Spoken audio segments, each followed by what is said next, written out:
Hey, what's going on, guys? Logdotzip here. So a new snapshot came out today featuring honey blocks. They're pretty unique blocks, working similarly to slime blocks with some slight differences, such as, the ability to ride walls, amongst other things. And not only that, but some changes to iron golems that aren't all what they're cracked up to be.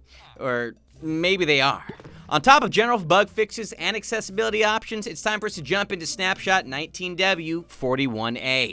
So first and foremost, honeycomb and honey blocks. Namely, honeycombs now have a block variant as well, which you can see right here, which we will get to in just a second. For now, the star of the show is the honey block. These are a brand new block that was just added to the recent snapshot that comes with a few different gameplay mechanics. We'll start with the most obvious one. When you're in honey, you cannot jump nearly as high. This is me holding down my jump bar. Let's show you what it looks like on a regular block. You see, the jump difference is astounding. Yeah, you can hardly jump in this block whatsoever. And as you probably could have guessed, walking on them is a lot more slow as well. You practically tread through it. You can even see your feet are stuck in the bottom of the honey. It actually intersects with your skin, so you can see there that you're not going to be going anywhere anytime soon if these blocks are nearby. There's some more features of the blocks still, but for now, let's show you how you make them. You're going to need 4 honey bottles, and never mind the weird graphical glowing of these guys. That's just a recent glitch that's gone on. So let's grab ourselves some glass bottles, and then you're going to need to collect some honey. There's a few different ways to do that. You can find a full bee nest, use it. That's going to make maybe the bees mad. Yeah, that bee's a little mad at me. Uh-oh. Alternatively, you can find an empty bee or a full beehive like that, and yeah, start okay, man, yo, they angry. Yeah. All good. Half a heart left. But all you got to do is take your honey bottles in a 2x2, just like this, and you'll get 1 honey block. You'll also get your bottles back. Now, you cannot turn the honey block back into filled honey bottles, as far as I'm aware. It does not work in any shape or form. You see, it's bad news. So you cannot go back once you've made this. But yes, honeycombs are also a new type of block, which, as far as I'm aware, currently exist only as a decorative block. You can't really do anything outside of that. So I made a little, I don't know, brewing area for decoration, and this is supposed to be where the bottles of whatever are kept. I don't know. I'm not green. Come on. To get these, though, you're going to need to shear. Not use a bottle on, but shear any full and nearby beehives or bee nests, because once you do that, you should have enough honeycombs in order to craft one of these new block types, which you'll be able to see right here. In a 2x2, you now have a honeycomb block.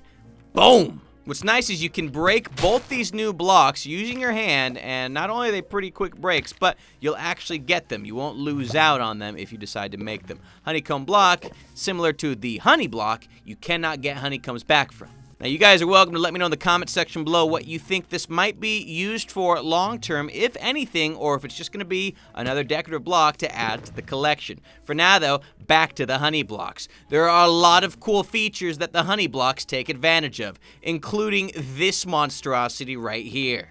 The honey block acts as an adhesive, meaning if you or an item were to slide down the side of it, you would slowly fall. You're basically stuck to the side while you occasionally move in the downwards direction, allowing for some interesting stuff like what you just saw on screen right there, literal wall riding.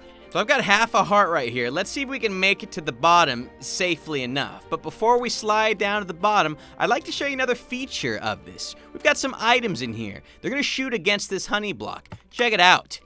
Items get stuck in honey. These items are getting stuck to the side. Well, that was an egg. The egg shot out. For the most part, if the item manages to reach this wall here, it will actually get stuck to the side of it. The string is having some terrible luck making it to the very edge here. Now, I'm currently unaware of what mechanics this might be good for, but all you need to know is that there are some genius whiz redstoners out there that will know exactly some good purpose for grabbing these. So yes, items will get stuck right there, but allow me to change something up for you a little bit. I'm going to collect these honey... I can't even jump over it. We're going to replace these blocks down here so that I can show you the difference you should expect to see when there's a non-honey block at the bottom.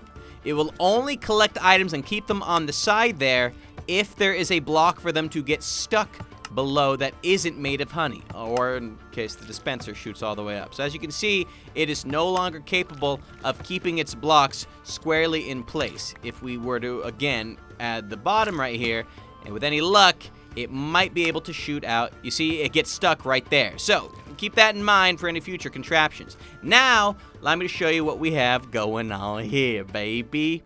First and foremost, we're going to show you a nice, easier way of breaking your fall using these special blocks. You can slowly...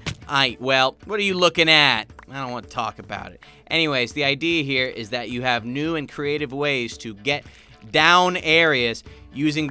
Come on! I was getting it every time before the recording. Third time's a charm. That's what they say. They do say that. You see, boom. Boom. Yeah! Yeah! We did it! We're the smartest man alive. And by we, I mean me and this chicken here. But you can get a little bit more creative with all this as well. Allow me to explain to you exactly what I'm talking about.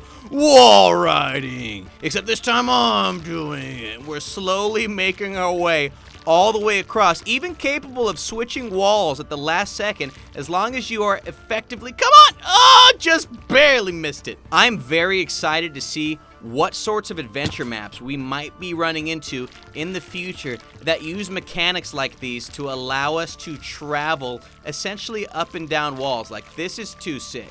I'm not mad about this at all. Like, oh yeah.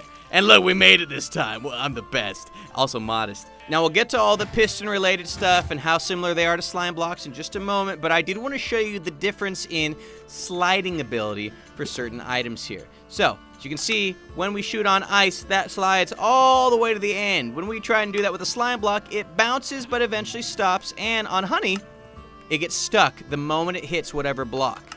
So that one shot a little bit further out, but it does not move any additionally the moment it hits the ground. It basically bounces and stays right in place. Again, contrasting that with the slime blocks, which work a little bit differently, either bouncing and then settling, or ice blocks, which will just shoot, well, not when I collect them, which will shoot all the way to the end there. Okay, how about differences in fall amount? These honey blocks will occasionally break your fall if landed on them perfectly. So as you can see, we only lost 2 hearts of damage there.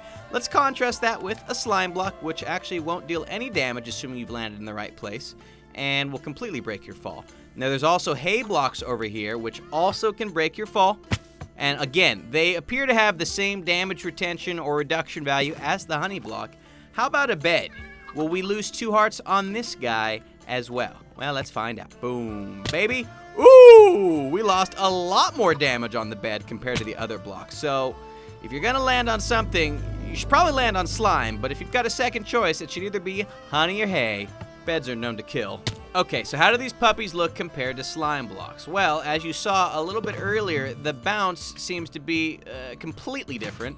Namely, we bounce, and the honey block does not.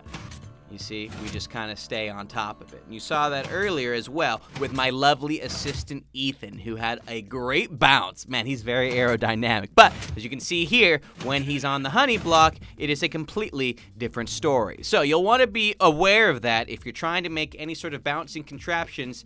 They are different in that respect. And that goes the same for items as well. So I'm going to grab 2 flowers here. We're going to show you what happens when we put one on the honey block, and then one on the slime block, So check it out. Bounces up, that one stays put. Bounces up, that one stays put.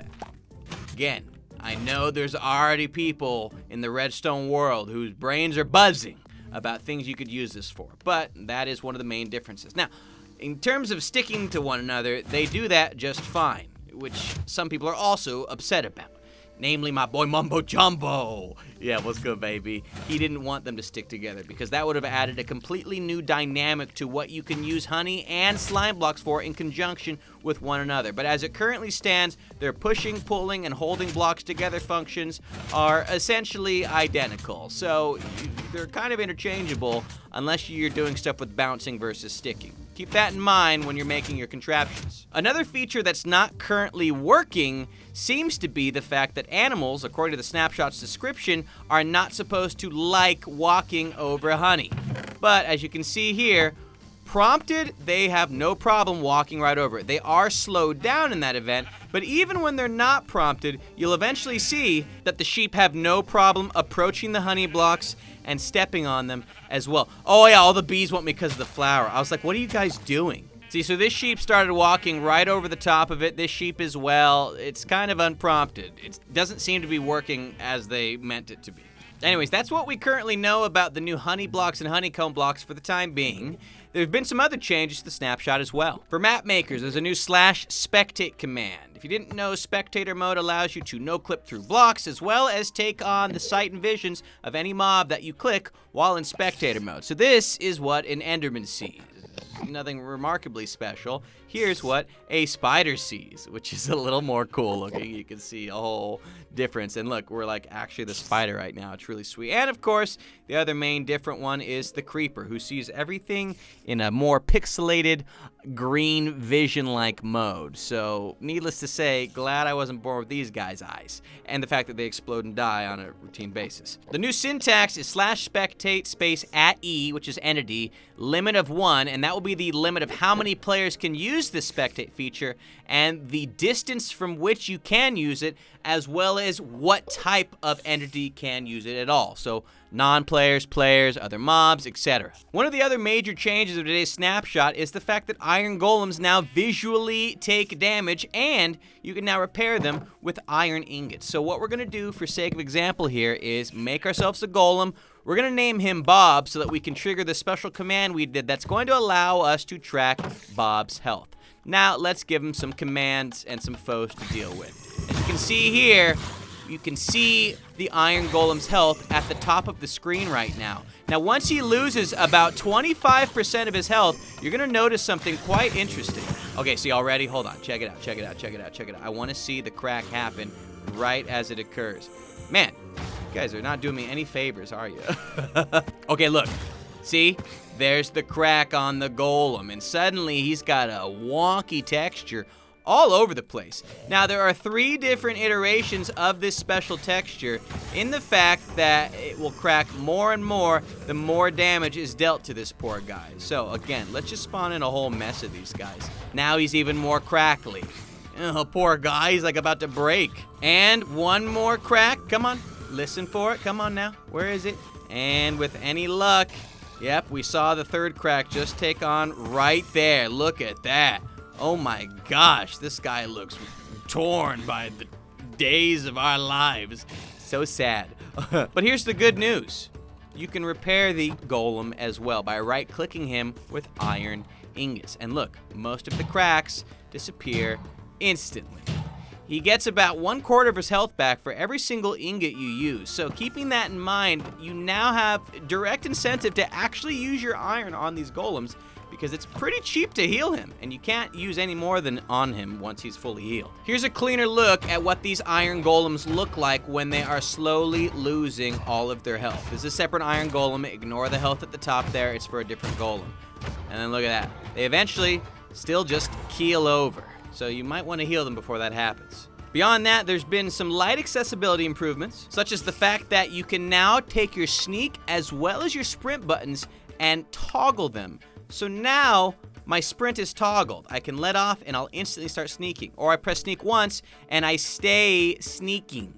All you gotta do is toggle it now. And of course, that's an option. You don't have to turn it on if you don't want to, but it's there. Finally, an interesting bug that's popped up in the latest couple snapshots.